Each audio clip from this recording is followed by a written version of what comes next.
I want to talk about pride. I want to talk about pride, and this is really interesting.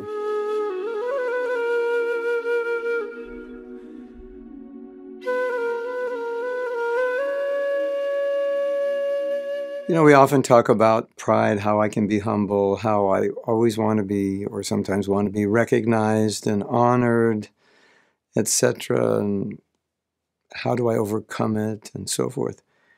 Well, it's very interesting that Krishna says in the Gita that pride is a demoniac quality. You know, we look at pride as an obstacle to bhakti. But Krishna is saying way more than an obstacle, or in addition to being an obstacle, it's the quality of the demons, the Danavas, the Daityas, the Asuras. And that's interesting that I was meditating on this. I think maybe we innocently think, well, I just have pride and it's going to take time to overcome. And Krishna is saying, no, this is a demoniac quality. And Krishna says arrogance is a demoniac quality.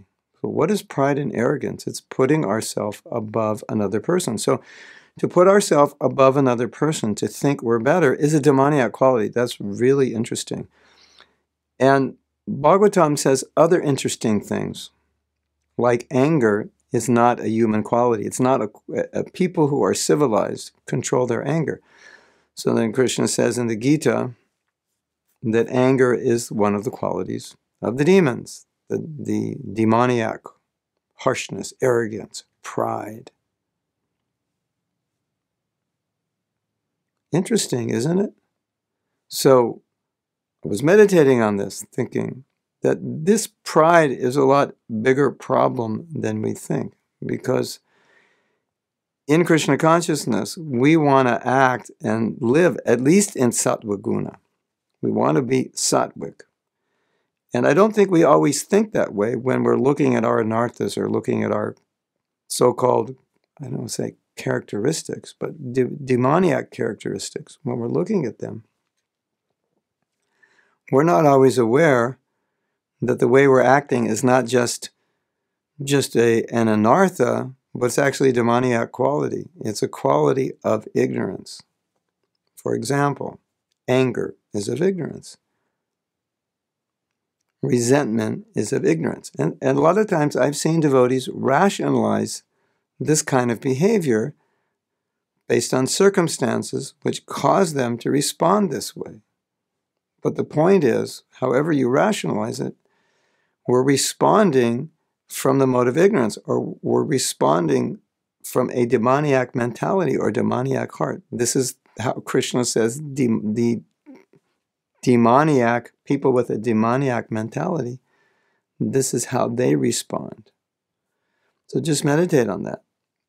It sheds a little different light on the obstacles we're trying to overcome.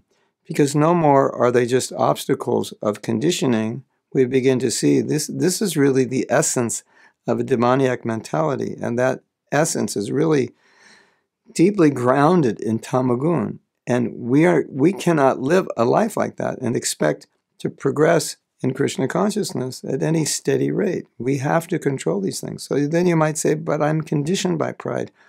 I like to be honored. I want to be honored. To which I would say, but it's not pleasing to Krishna. It's not favorable to bhakti. So our whole principle is do what's favorable to bhakti, even if it's difficult for you to do it, to subdue that.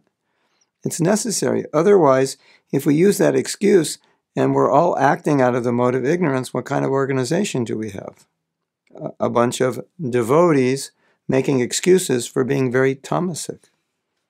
Oh, well, I got angry, but I have a good reason. Or I know I was proud, but anyone in this situation would have been proud.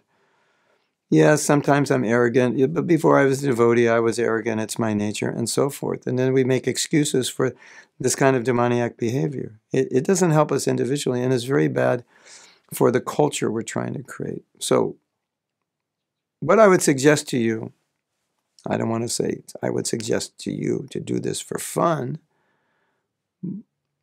Read the Bhagavad-gita, the verse about the chapter Divine and Demoniac Qualities, and read the demoniac qualities And then do a little assessment as you read one. Arrogance, pride, harshness, anger, conceit. Just look at each one and say, am I arrogant? Am I proud? Do I control my anger? Am I sometimes harsh? Am I conceited? And go down the list. It'll be a very interesting exercise. And then if you find there's some of those qualities that you're challenged with, then I would suggest you really should focus on that. Because these are the qualities of people who aren't devotees. And obviously, we don't want to develop, or we don't want to allow ourselves to have these qualities linger within our heart and consciousness when we're trying to be Krishna conscious. Because we have to live a sattvic life. And sattvic people control their anger. They're not proud. They're not harsh. They're not conceited. They're not arrogant. And so like when Krishna was telling Arjuna, these are the divine qualities, these are the demoniac qualities. And he said, don't worry, Arjuna, you were born with divine qualities. So what does that mean? It says, don't worry, because you have these qualities, now you're properly situated to become Krishna conscious. But if you're living with these other qualities, then Krishna would say, if Arjuna didn't have those qualities, then Krishna probably would have said, Arjuna, you should be worried because you don't have these qualities. And you should develop these qualities very, very soon. And you have demoniac qualities, you should be very concerned about it. Hare Krishna.